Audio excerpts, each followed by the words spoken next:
Hi, I'm Eliza. I grew up Amish in Pennsylvania, and today I'm answering a question people ask all the time, usually in a whisper like it's forbidden knowledge. Do Amish women get divorced? The honest answer is yes. Amish women can end up legally divorced in the outside world, but in most Amish church districts, divorce is not recognized as an acceptable solution inside the church.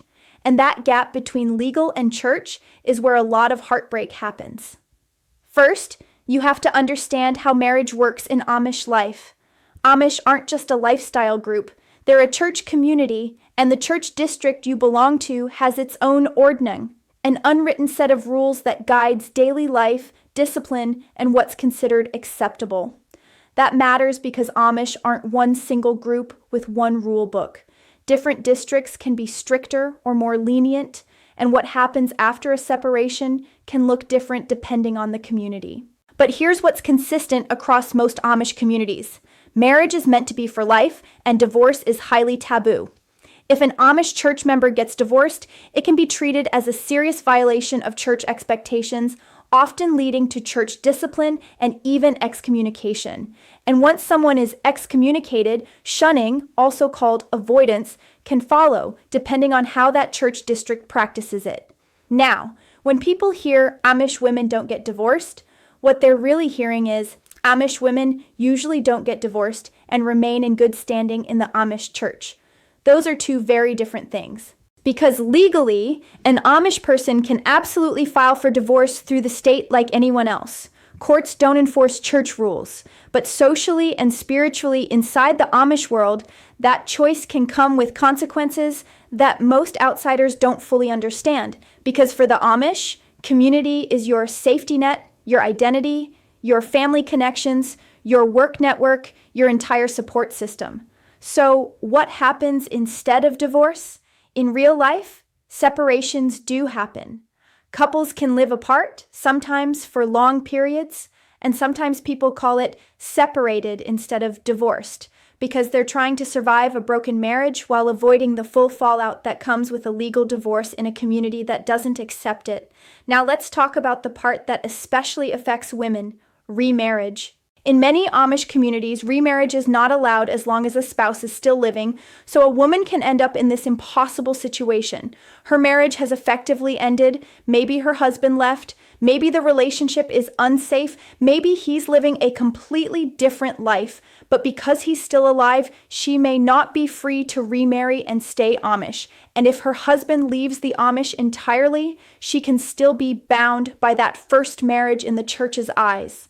Some sources aimed at explaining Amish practice to outsiders describe this clearly. The person who leaves may remarry outside the Amish community, but the spouse who stays may not be allowed to remarry within the Amish faith while the original partner lives. That's one reason you hear people say Amish divorce is almost zero. It's not that Amish marriages never break down. It's that divorce, and especially remarriage after divorce, is such a heavy line to cross that many people endure situations that outsiders can't imagine. And I want to say this carefully because it's sensitive. When the community treats divorce as unthinkable, it can trap people in harmful situations. So when someone asks, do Amish women get divorced? What they're often really asking is, do Amish women have a way out?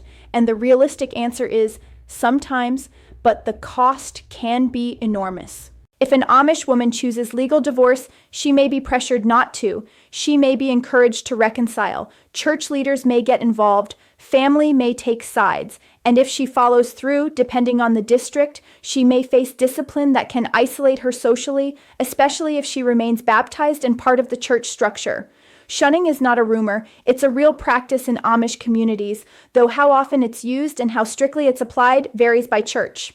And yes, this affects women differently in practice, because women often have fewer independent financial options, fewer legal supports, and more dependence on family networks that can become strained when a marriage ends. Now, I also want to clear up a common misconception.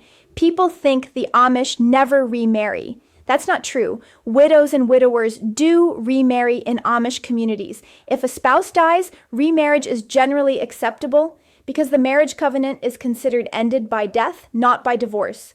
So if you're listening to this and thinking, okay, so what's the bottom line? Here it is. Amish women can get legally divorced, but most Amish churches do not accept divorce as a normal or approved option. Separations happen, but divorce can lead to excommunication and possibly shunning.